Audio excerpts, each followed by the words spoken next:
डांगर भोपळ्याची भाजी. डांगर भोपळा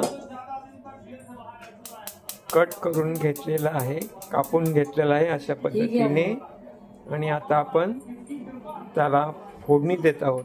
फोडणी देत असताना सुरुवातीला पातेलं गरम करून त्यामध्ये तेल टाकणार आहोत. आता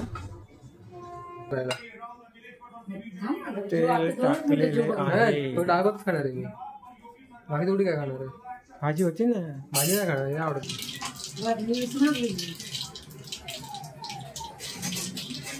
तेल घेऊन आता त्यामध्ये काय टाकलेले आपण, जिरे टाकलेले, नंतर कूट टाकलेला आहे, मिरची, लसूण याचा जो कूट केला आहे तो कूट त्यामध्ये टाकलेला आहे आता.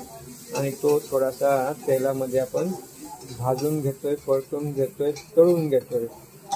आणि त्यानंतर मग आता आपल्याला काय करायचंय, डांगर भोपळ्याचे जे बारीक बारीक फोडी केलेल्या आहेत त्या फोडी आपण टाकणार आहोत.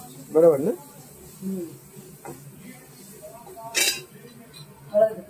हळद आपण टाकत आहोत. हळद टाकली नंतर परत ते थोडस मिक्स करून घ्यायचंय, थोडस परतून घ्यायचंय, थोडस एकत्र करून घ्यायचंय.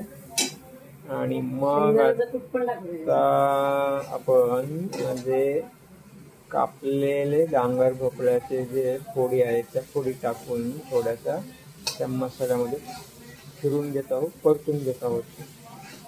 आणि नंतर मग त्याला थोडंसं वाफवून घ्यायचं आहे. जास्त शिजवायची आवश्यकता नाही. भाज्या जास्त शिजवल्याने त्यातील जे काही पोषक तत्व आहेत ते कमी होऊन जातात. त्यामुळे भाज्या जास्त शिजवायच्या नसतात. फक्त वाफवून घेणं हे सगळ्यात महत्त्वाचं आहे. वाफवून घेतल्यामुळे त्यातील जे पोषक तत्व आहे, न्यूट्रियन्स आहे ते जसेच्या तसे राहतात आणि आपल्याला एक वेगळी टेस्टही मिळते वाफवून घेतल्यामुळे. परंतु शिजवल्यामुळे त्या फळभाज्यामधील सगळे न्यूट्रियन्स तत्व जे आहेत, पोषक तत्व जे आहेत ते कमी होतात, निघून जातात, नष्ट होतात. म्हणून जास्त शिजवणं हे चांगलं नाही आहे. तर थोडंसं पाणी टाकलं आणि आता थोडंसं पुन्हा फिरून घ्यायचं. आणि मग त्यामध्ये काय करायचंय, भांडे ठेवून वाफेवर ते शिजून जाईल. 5 मिनिटामध्ये ते चांगल्यापैकी वाफवून घेतलं की ते चांगल्यापैकी शिजून निघतं. आणि मग ही अशा प्रकारे रुचकर भाजी आपल्याला खायला चांगली वाटते. आणखी थोडंसं पाणी त्यामध्ये टाकतोय, म्हणजे शिजायला थोडंसं मदत होईल, त्याची वाफ होईल. झाकण ठेवून द्यायचं म्हणजे मग वाफ बंदिस्त राहील आणि मग त्या वाफेच्या आधाराने ते लवकर शिजेल. साधारणतः 5 मिनिटं जरी वाफ दिली तरी पण चालू शकतं. आता आणखीन काय टाकायचं का त्यामध्ये? काही नाही टाकायचं.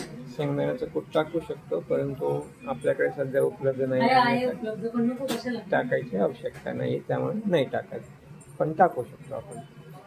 तर अशा प्रकारे हे आता आपण वाफवून घेत आहे. किती वेळ ठेवायचं आहे ते? जाऊ दे ना, संध्या नंतर बघून टाकू ना. नंतर ते काय ते बघूया, राहू दे. हे किती वेळ ठेवायचे आता? थोडं शिजलं का द्यायचं, 5 मिनिटं. पॅक नाही केलं का? वाफ निघून जाईल ना.